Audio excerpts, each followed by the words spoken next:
Hey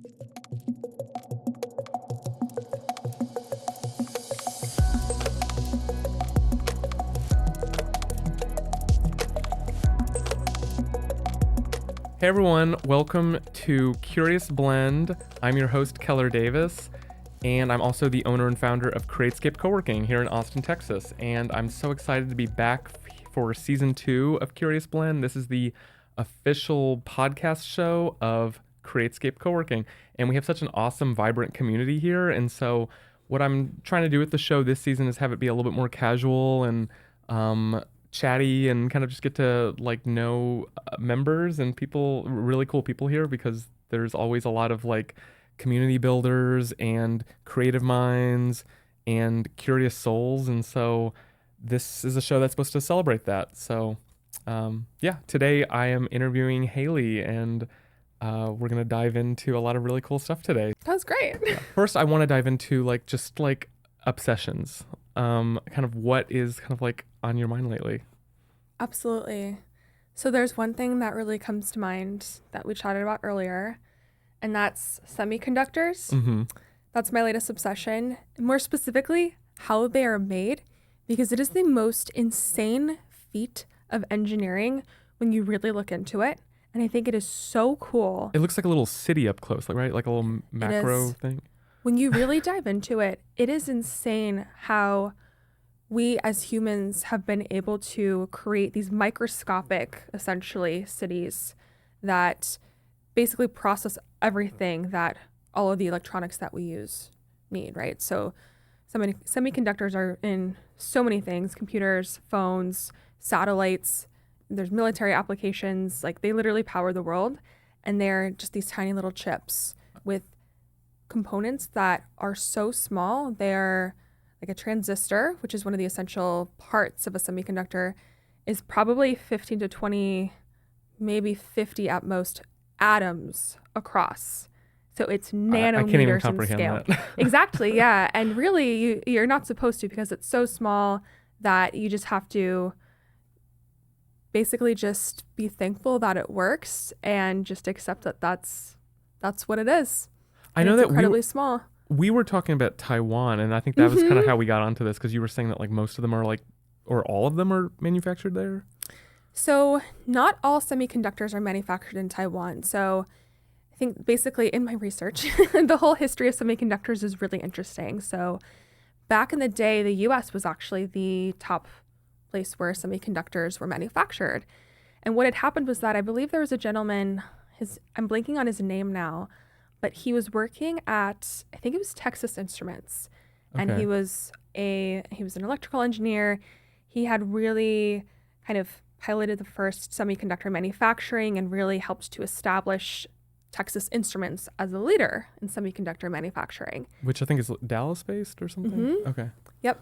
And he, I believe, he was vying for a CEO position, and he was rejected. He got really upset. And he was a Taiwanese national, and he moved back to Taiwan, and the government set up this whole program around him, knowing how talented he was and what a leader in semiconductor technology he was. So they basically told him that if he could set up, Taiwan's own semiconductor manufacturing facilities and processes, that they would fund it and they would dump a bunch of money into it. And so that's how Taiwan Semiconductor Manufacturing Company, TSMC, was founded. And a lot of people today think that it's one of the most, if not the most valuable company in the world, because they're not the only semiconductor manufacturing company, but they make the best semiconductors, and they have the most advanced facilities to make the top tier semiconductors. So essentially, because semiconductors power essentially the whole world, they make the most advanced ones. They probably are one of the most valuable companies in the world. Isn't right an now. iPhone has this? Yeah. And okay. Yeah, look into it. It's crazy. Everything, they all have chip. You call them a chip, right? But it's a semiconductor. And they're absolutely incredible. It takes 3 months to make one. That's crazy to me. I can't think of anything that would take that long to make. Yeah. I mean, in terms of I don't know. Well, because you think because it's Yeah, because it's tech and it's in a manufacturing facility, and it essentially has a very sophisticated, high-tech, almost like conveyor belt process where it goes Yeah. through all these different processes and systems. We can make a car in way less time, and yet a tiny little chip takes 3 months, but it's because it's so advanced. Like you said earlier, it really is truly a small city. You keep zooming into it, there's layers and layers. In that tiny little chip, I think there's something like on average 80 layers top to bottom within that. And it's responsible for all of the computing in our phones and our computers and everything. How do they get it so small? Is it just like precision on like those machines? Yeah, so actually, and that's part of the other cool process. So it's the instruments that they use, right? And so I read something crazy where there's a certain type of machinery that is used in this process, and it's essential to the process, right? It's called a UV lithography machine, and I believe it helps to print kind of like the initial circuitry and design onto the silicone wafer, which is how these are made. So they get these silicone wafers. They look like giant, just circular discs made out of pure silicone, and they basically print a few hundred of these semiconductors onto that wafer. So it kind of looks like a record, right? They'll print a few hundred. That's another thing that I would be very curious as to how they make like vinyl records, but anyways, that's a different. Yes, that's also very cool. How the actual like the grooves of the record actually generate music. Yeah. That's another crazy thing. It usually looks like a piece of Play-Doh or something that they just like smash. Anyways, yeah, not to I get know, off to it. right? Yeah, the vinyl. And if you zoom in on that, it's also things that are happening at the microscopic level. Have you watched videos of this? Like, how did you like The semiconductors? Yeah. Oh yeah. Yeah, I've watched a lot. And I got really, I don't know why, maybe it was the Taiwan conversation. I'm like, I realize I really don't understand how semiconductors are made, and I want to know because I think it's so important. Well, even when we talked about that, you already knew about it. Kind of, So, yeah. like, I wanted to just nerd out and deep dive and just try to understand as much as I could to the best of my ability, like the physics of it and everything. And then I think, but it touches so many different things. It's not just the physics and the chemistry of it, right? Of like the actual, how it conducts electrical current, right? And how it basically allows, how it provides processing, right? For all the functions that we try to do with our devices, right? So there's physics in it involved, there's chemistry, but then also I think more broadly, it affects so many different parts of, like the supply chains around it are so crazy. So I mentioned the UV lithography machine earlier, and that's an essential part of the semiconductor manufacturing process. And apparently there's only one company in the world that makes those machines. I believe it's called Emily, and they're based in the Netherlands. And if that supply chain were to be disrupted, or that company were to go out of business or something were to happen, they won't. But if it was disrupted, then, companies we're all like screwed. Yeah, we wouldn't be able to, like, there's existing machines in the plants that we have, but we wouldn't be able to replace old machines. We wouldn't be able to scale up existing plants. We wouldn't be able to build new ones because that piece of equipment is so essential. And then within it would be worse than Y2K. It basically, yeah, because we need our technology. But also, what's even crazier is that there's so many layers. So within the UV lithography machine, they use these mirrors within the machine. And there's only one company that makes those mirrors, and it's a German company. And it's like the flattest mirrors that could be possibly conceived. So you think, oh, a mirror's flat. Well, actually, if you really zoom in, there's a lot of little imperfections. But these mirrors are truly as like flat to the atomic level. The flattest mirrors. Yeah, the flattest mirrors in the universe, basically. And this one company in Germany makes those mirrors, and apparently they only hire like the creme de la creme PhD physics like graduates, and it's insane. It's very secretive as well. And I think that supply chain is very interesting. And I'm sure there's components and machinery that they need that maybe have similar choke points where only a single company makes those as well. So it's just fascinating to me that it's just this spider web that you wouldn't know about unless you really dig into it. And it's also a little bit concerning too, because again, if something were to happen and we rely so heavily on semiconductors to power our lives and that gets disrupted, well, we have a lot of issues then. Yeah, it seems like a big reason against monopolies and stuff, and like, one company controlling an entire industry. That's crazy. Or at least for diversifying risk, right? Yeah, That's like those choke points in the supply chain are inherently very risky to the consumers, also those companies, right? And then maybe they're being overcharged for those machines. Like I think a single UV lithography machine is upwards of $100 million, and probably rightfully so, because a lot of engineering goes into it. Yeah. But still, if there was some competition, I mean, who knows, maybe it would bring the price down and kind of lower some of those risks in the supply chain. Yeah. But no other company can do it because it's such a hard machine to make. Wow. That's crazy. Yeah, it's crazy. And then I think too, I was nerding out over some video about how the actual process of how, the actual semiconductors made. And the reason it takes 3 months is because it's, basically the manufacturing happens in these state-of-the-art facilities, and they're huge, right? So for example, TSMC, Taiwan Semiconductor Manufacturing Company, they have this huge, enormous campus outside of Taipei, I think a little bit south. It's this huge business park. And love Taipei. Yep. And exactly. Yeah. And so there's like this like urban spread, and it's all just dedicated to business parks for TSMC basically. And they're obviously the manufacturing, the actual enormous room that's like, 5 football fields long in length. They're clean rooms. And I think just the amount of technology that goes into keeping that facility sterile is crazy. I right? bet. So like, because you can't even have like a speck of dust fall on a semiconductor, or it could completely ruin it. So it has to be completely sterile, probably more sterile than an operating room, quite honestly. Yeah. And and the reason it takes 3 months is because it's going through all of these different processes multiple times. And so I think there's something like 80 or 90 different stations and dedicated processes that it has to go through over and over and over. And you're kind of building up different layers and then refining it like on the actual semiconductor, right? You're building those little kind of townships within that city on this tiny little thing, right? And it just takes that much time, and it just blows my mind, honestly. I'll share some videos about it, but it's so cool. I would love to watch this. I mean, so let's back up a second. You studied engineering, right? Or I did, but not electrical engineering. Oh, okay. Yeah, I did civil environmental. Okay, cool. But you just have an interest in I love engineering. Yeah. Yeah.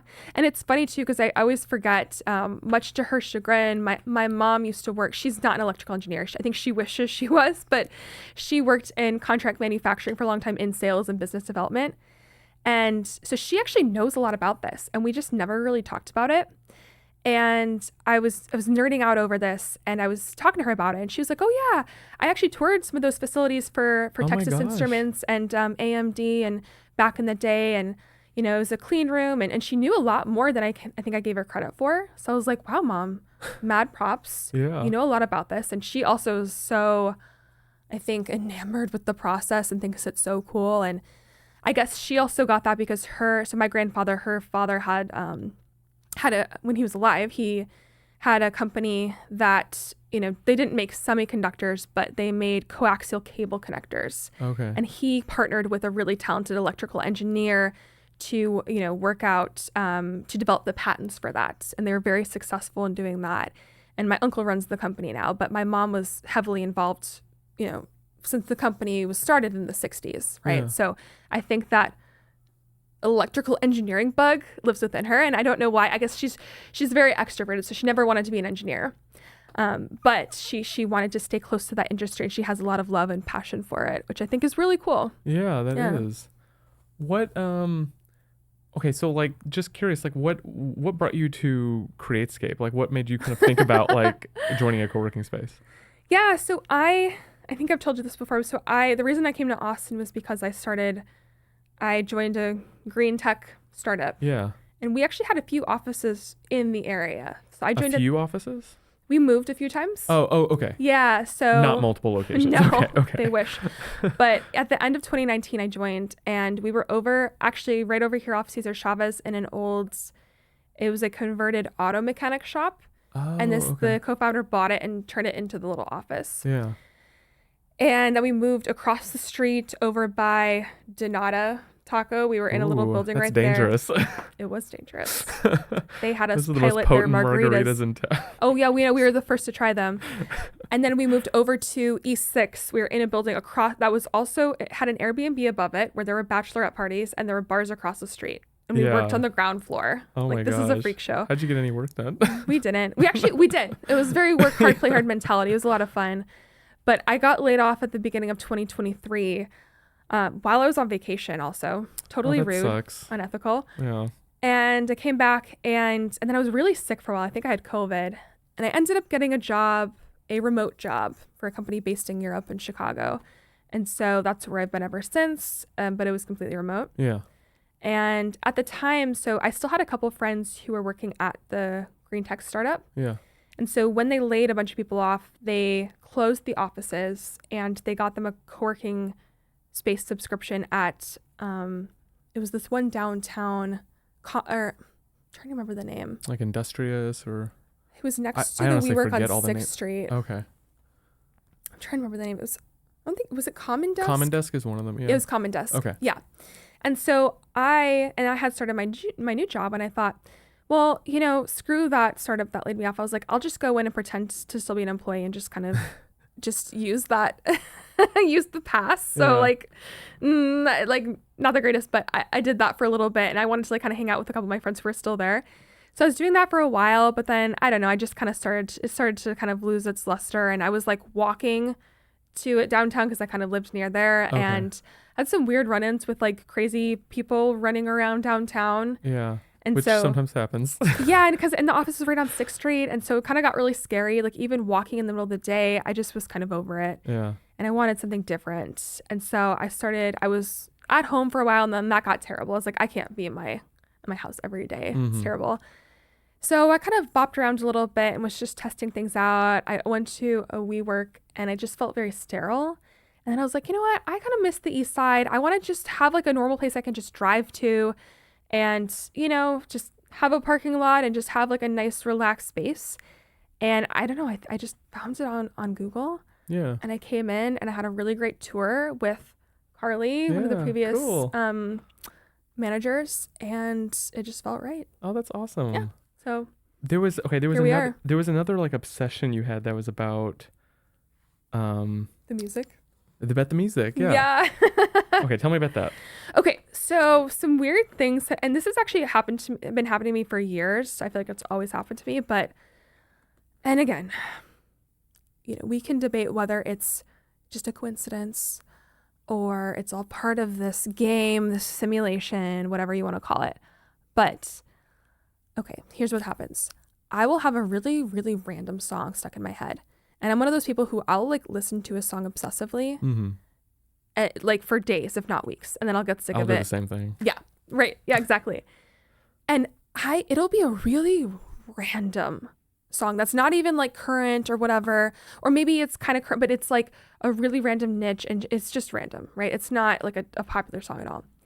And then I'll go somewhere. Like I'll listen to it obsessively for a few days and I'll go somewhere like out to eat or I'll be at the airport or wherever. And I'll hear it and it'll just be like all of a sudden and it's like it won't even fit the genre of music that was playing before and after. So I'll give you an example. I was really obsessed with this song from the 60s and it was like a soul genre song. And I was walking by Joe's Coffee the other day and they were playing like, I don't know, some country song or something. And then all of a sudden I'm walking by and that song comes on and I'm like, and I stopped and I'm like, this is weird. And I literally stopped there and I listened to the song play out. The whole thing? Because I wanted to hear what kind of songs were playing after. Okay. And it went to like another country or like light rock song. And I'm like, that was really random. And it was as I was walking by. Another example is I had this random, it was like an electronic song. There were no lyrics. It was really random. And I was at an airport. I'm trying to I think it wasn't the Austin airport. I had a layover somewhere. I think it was like Miami or it was somewhere random. I think it was Miami. Miami's so random. Miami is so random. And I had taken a wrong turn. I was trying to find my gate. And I'm walking by this little, like, it was like a restaurant, but no one was there. You know, it was maybe like 2 o'clock in the afternoon. I'm walking by, and all of a sudden, I'm like, wait a second. The song switched, and they're playing that random like EDM song that I had stuck in my head like a few days before. And I'm like, what the heck? And it was Do you know the names of any of the songs, or is it just like if you heard it, you'd recognize it? If I heard it, I recognize it. Okay. I could pull it up in like my, you know, top played on my Spotify, Yeah. but it was The so number random. one song of the year. So Yeah, exactly. And I did the same thing. I sat there and I listened to it, and I'm like, okay, what kind of music is going to come after? Is it going to be kind of a similar vein of music? mm-hmm. And it was like a Pitbull song came on after, you know, and it was like Mr. Worldwide. And I'm like, wait a second, that doesn't fit. And then I listened to this, and I sat there and I listened to that song. I'm like, what's coming after this? Yeah. And it was like it was like a Sabrina Carpenter song or something like very like modern. And I'm like, okay, why? And it's always as I'm walking by these places. And so I can't help but think, and this happened many other times. Those are just 2 examples. This happened probably at least half a dozen times in the last few years. And I'm like, is it correlation? Is it just, I don't know. Is it a coincidence? It could be.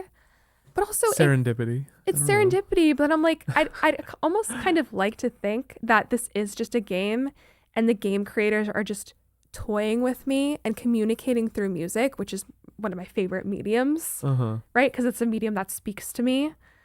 But you've mentioned that you've had similar things happen. Yeah. So sometimes I think, I mean, in some cases it's been like a song that I heard on TikTok that is like an older song or something that suddenly is like you're hearing everywhere because it's like just resurging in popularity, I think, you know, just because that happens from TikTok songs. Like someone will just makes like a, you know, like it becomes like a trend to use a certain song, and then suddenly like, you know, it becomes big. So sometimes I wonder if like, if I've never heard a song before, but then suddenly I'm hearing it all the time, I'm like, is this just because of TikTok?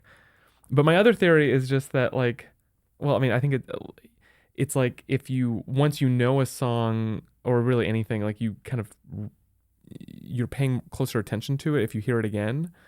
'Cause sometimes, I don't know, like once I really dive in and get to know a song and then I hear it again and again and again, I wonder like, oh, have I just always heard this in like random places my whole life, and I just like You're tuned into it now. Yeah, like I'm tuned into it now. I think that's actually the other theory that's very valid and interesting as well, is that these things have always been there. You're just tuned into it because you've been obsessed with that song. Or if you think about like like you get a new car, or, you know, and then all of a sudden you see it everywhere. Yeah. It's like, well, I mean, maybe those cars are popping up because it's a popular model right now, but also they were probably always there. You're just paying attention to it now. And it makes you think, okay, what else about life? Like this must apply to other parts of life, right? Like it's your perspective. So it's like, well, if you choose to see the positive in things, well, it's like maybe the positive has always been there. Maybe it's all just this cosmic soup of things that have always been there, and your perception, your reality is just what you choose to pay attention to. Yeah. That makes you wonder. There could be some truth to that. Yeah. I think a lot of like what we think about is just our own like perceptions of like how we see the world. Like, I don't know. I like, there was this book that I read that was about like the subconscious mind. I think it was called Subliminal. And it was like, just, I don't know, super interesting in terms of just like how all of your senses like contribute to like what you're experiencing, but that like no two people like are really like getting the same inputs for that. And so like their takeaways from it and their memories from it and everything else is like, can be in very different places. I don't know. Yeah. It kind of helps me explain why it also feels like we live in an age where it's like there's not like a monolithic culture anymore. Like everything's very splintered, and like there's like very different just worlds, you know?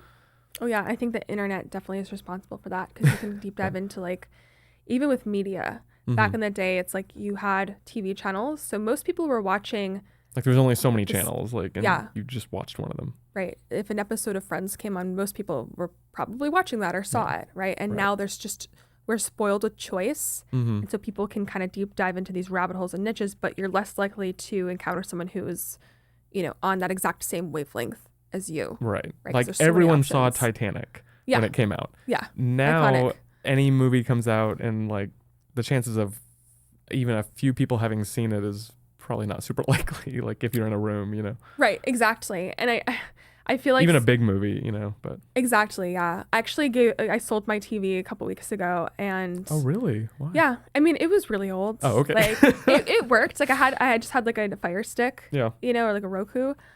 But I was like, you know, I just like if I want to watch something, I have a laptop. Yeah, there you go. And also, I just don't have time, and it's gonna force me, I think, hopefully, to use my time more effectively. Mm-hmm. But also, I'm just kind of over it. You know, it's just, unless there's a movie that I really want to see.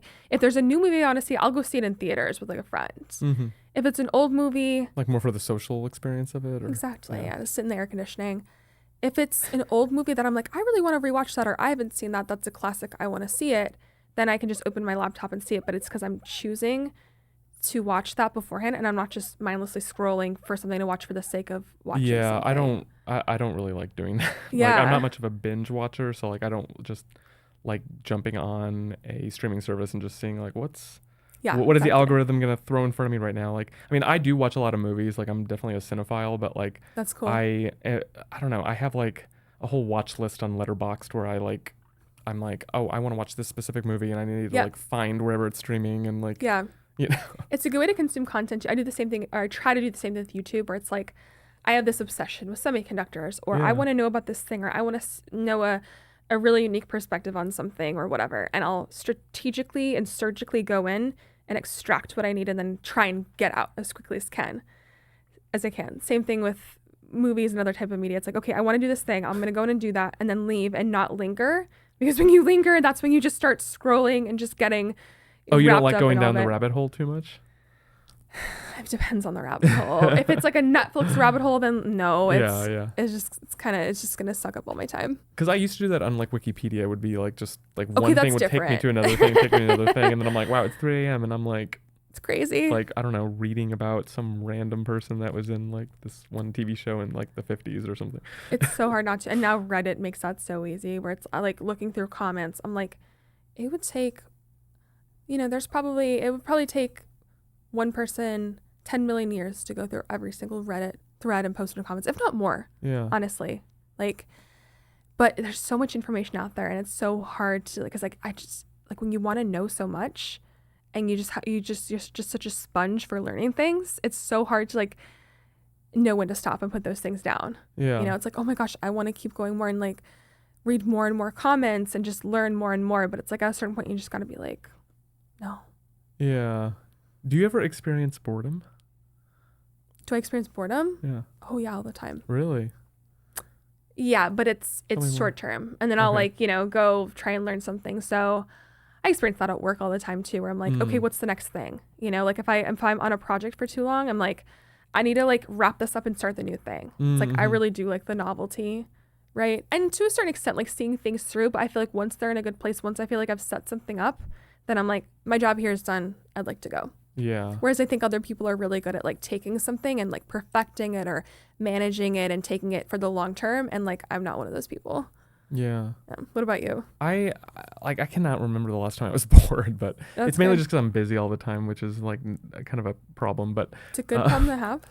It's but like I like being bored. Like I mean, I think when I feel like it was like around like pandemic time when like things were just, the pace of life was like a little bit slower or a lot slower. Yeah. And I feel like I had a little bit more opportunity to just like exist and be bored. And I feel like I'm the most creative when I have those opportunities. But yeah, I don't know. I have to like nowadays, like if I really want to be bored, I need to like schedule some time in where I can like just like be bored. Saturday, which I know sounds 1 crazy. to 6, be bored. Yeah, basically.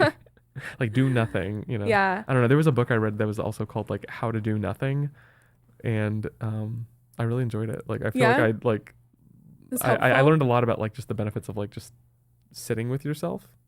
I don't know. I think so. I'll counter that and say that doesn't. I mean, maybe for you that's being bored. I think that's actually really useful and really helpful as a person to kind of step back and give your brain a break. And I think one of the problems that we have in society is that we can't sit comfortably with ourselves in a quiet room with nothing to do. Like we don't know how to be bored anymore. Whereas I think we're not really wired like that. Like we're artificially wiring ourselves to expect dopamine all the time. But if you think about like pre-internet, pre-technology, or like maybe Amish people, right? Like there's a lot of like what we would consider boring times where you're not like actively doing something and getting that dopamine, injection straight to your brain. But it's not a bad thing, right? Yeah. And it's actually healthy and good for your brain because we're way overstimulated. Yeah. Yeah, and it's relaxing and it probably lowers cortisol, and it actually can be really helpful for ideas too, and like better refining your thoughts. Like I think it was one of my favorite people ever, Nikola Tesla, not Elon Musk. People think Nikola Tesla. The original Tesla. Yeah, he's born in the 1800s, the original. I think he has this famous quote, and he said, and I'm going to paraphrase here, but the secret to, understanding the secrets of the universe is just be alone in a room, and all the secrets of the universe will come to you. Something along those lines. Yeah. And also, if you want to understand the secrets of the universe, think in terms of vibrations. But, but yeah, I think that's really, really wise because, when you can just kind of be like an open vessel, like, yeah, maybe there could be intuition that comes to you and things that are just beyond the mental chatter. Mm-hmm. And the mental chatter, I think, while it can be useful for certain things, it also is blocking us, I think, from like higher thought even and intuition and really sitting with our feelings. And so it's a delicate balancing act where it's like a blessing and a curse, higher thought, right? And so we have to learn how to use it effectively and turn off the mental chatter and, just give our brains a break. So long story short. I need more of that. Yeah. In my life. We all need to schedule in time to be bored. I know. Yeah, it's like it's usually just I'm rushing from one thing to another. Yeah. It happens. Yeah. Do you I mean, how do you kind of like structure your time? That's an interesting question. So I really do like to be organized. So I like to make lists. So for my personal life, right? I do too, yeah. Yeah. And, during the work week, I'm structured. So I have my work stuff to do, and it's all in like my planner and my email and everything, right? So I've got tools that keep me on track for what I need to get done for the day and the week and whatever. So that's fine. But then for personal, like if there's things that I have to do for that specific day or that week, I put it on my calendar, or I'll make a running list of notes, and I'm like if I need to buy something or if I need to like get things done, I'll be like, all right, by this day, do this, or for today, here's what you have to do. And I really try and stick by that. If it's just a work day and I don't have anything outside of that needs to be done, I won't do that. I won't like overburden myself. But I really try and stick by that because it feels so good to cross something off a list. Like, yeah, I love it. It is the best feeling in the world. Let me see if I have it with me.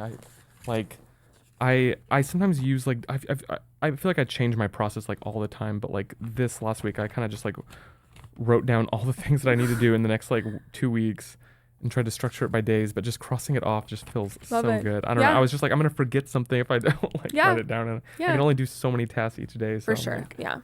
It does feel good. It's like a little achievement, and you're like, that's dopamine that's well earned. Yeah, I know. Well, I also like that I'm like complaining about like not having like enough time to be bored when I'm also like watching Love Island every single night, cause there's like, and I'm like, that's like an hour and a half of my time every single day. That's so like so funny. Is it the US version or the UK version? This year I'm just watching the US version. Okay. Last year I watched UK and US, and it was a lot to keep up with. But I really like both. I mean, I don't know, if I had more time, I don't know, maybe I'll dive into UK at some point. My friends and I watched.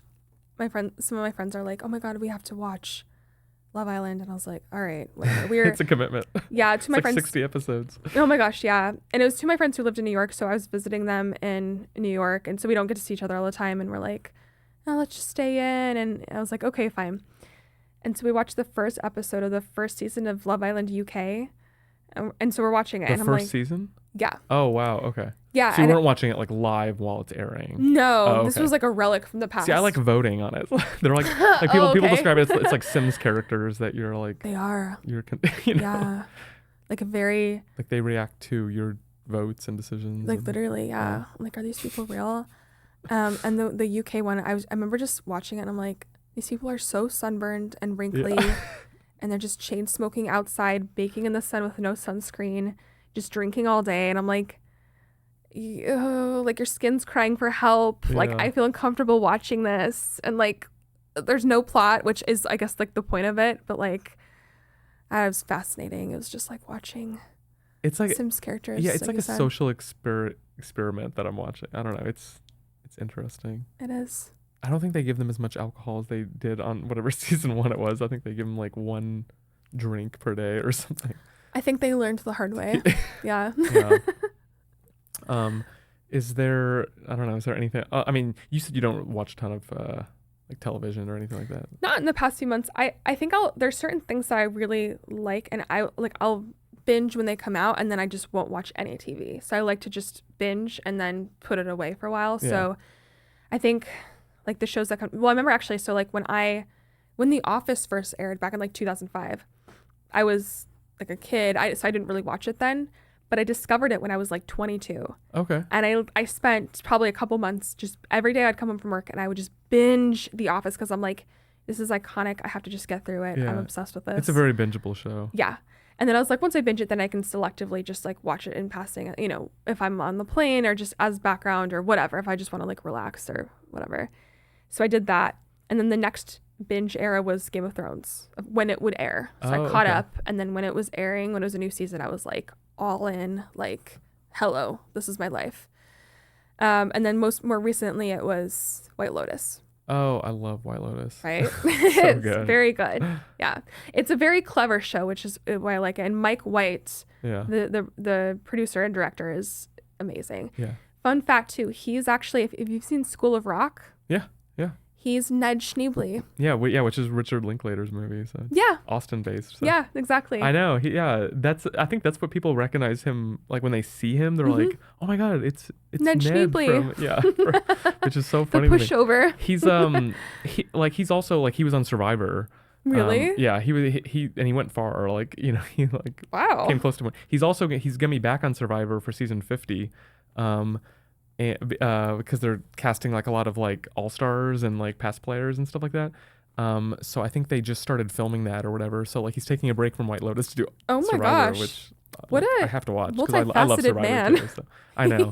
I think that's where he gets like where like the idea for White Lotus actually came to him was like while doing Survivor. I could see that connection. Yeah. Just like the mind games of it all. I don't know. Just the like murder, the mystery, the intrigue. Yeah. I love it. Did you like the last season, the Thailand season? I really liked it. I did too. I like every season. I mean, I think they're all like kind of different. And you know, I don't know. I love that mystery that's like unfolding. And the subtleties, how even it's like something a character will wear is like a clue that might mean something later. Yeah. Like it's a lot to unpack. It's a pretty dense show. Yeah, like, they cram a lot into a few movie. episodes. Yeah, it's pretty crazy. I've had the thought for years that like Createscape could be its own show, like just like because I don't know, there's just a lot of characters. Is it secretly are we being filmed? I know we do have the security cameras, but that footage gets automatically deleted after like only a couple days. So. Oh, okay. Well, it'd be like The Office. That's kind of the premise. It's like something. Yeah. Well, and like The Office is obviously it's like Hollywood, but that's the premise. It's like just something very ordinary. Yeah, that's true. Yeah. Really average random people. That's more of the idea that it was like kind of like just like characters in a co-working space. Yeah, and like the little drama that like is so inconsequential, but like people could get into it maybe. Yeah. You know, and really like get behind the characters. We have had movies, like scenes of movies and commercials and stuff shot at Createscape before over the years. Yeah, whenever there's a film crew here though, it's kind of disruptive. It like they move around a lot of stuff, they turn off a lot of things, and it like takes like so much time to like put it all back together. Yeah. What were the movies and shows? I do not remember. Okay. I think one of them I was like invited to the premiere screening, but then like the ticket was like $30, so I was like, no, I'm okay. Like it should be send free me a for link me. to it. Yeah, exactly. Like I think it was one where like we donated the space for free to like for the location, so I was like, or something like that. So I was like, well, I would like to see this, but you know. Maybe next time. But Yeah. actually, speaking of the Office, did you finish the series? The Office? Yeah. Oh, yeah, I've seen Like it all the way. I mean, I know the last seasons are not as. I won't say exactly how many times. Oh, it's okay. Yes. A lot. A lot. I've probably seen the first 5 seasons the most, and I think the last couple seasons I only watched one time, but they end up or a couple of the characters like Jim and Pam end up in Austin. Yeah, which so Pam can be an artist. Yeah, I know. I'm like, where are they? I know. Like if they ever did I don't expect that they would do like a revival or whatever, but like if they did like Pam's like shoot in at Austin. a studio. Oh my gosh. Here on the east side in this Yes. building. Yes. Yeah. She's in Austin in East she's in East Austin being an artist. So Yeah, exactly. that'd be neat. I know, that's so funny. And then it's funny too. I loved that because I grew up outside of Boulder, Colorado, and then Michael ends up in Boulder with Holly. Oh, I didn't. Okay, Yeah, I didn't and I'm realize like, oh my god. That's cool. Yeah, everyone migrates out west to the 2 best places. Yeah. If I was in any other state than Texas, I feel like I would probably be in Colorado because it's just such a cool state. I mean, how long were you in Boulder? So, and I'll say I was outside of Boulder. I say Boulder because people know Boulder. Yeah. I was in a tiny little town. That's okay. It counts. 20 minutes outside of Boulder.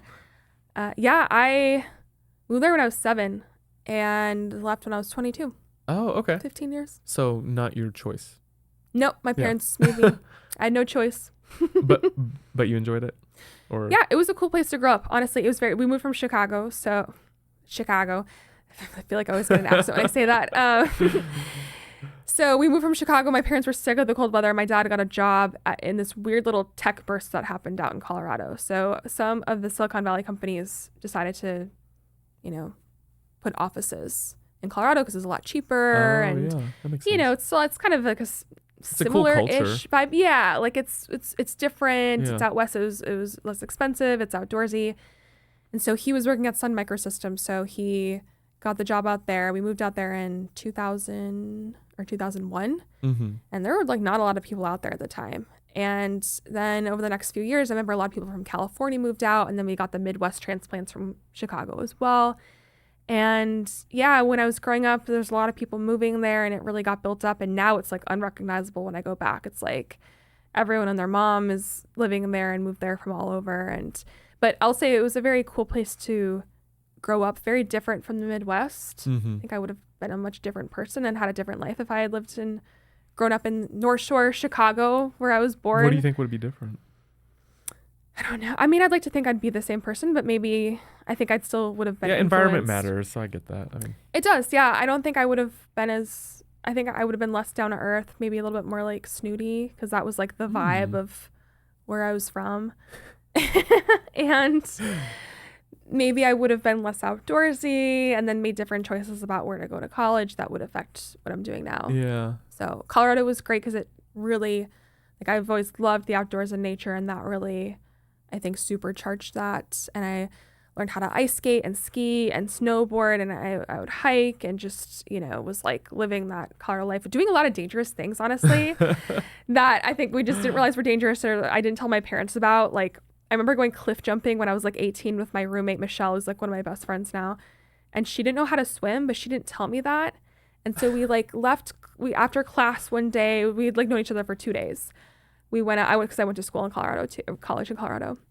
And we just hiked up this little canyon next to our school and went to this cliff. And it was this really fast moving creek below with freezing water. I mean, it was August, but it was freezing. Yeah.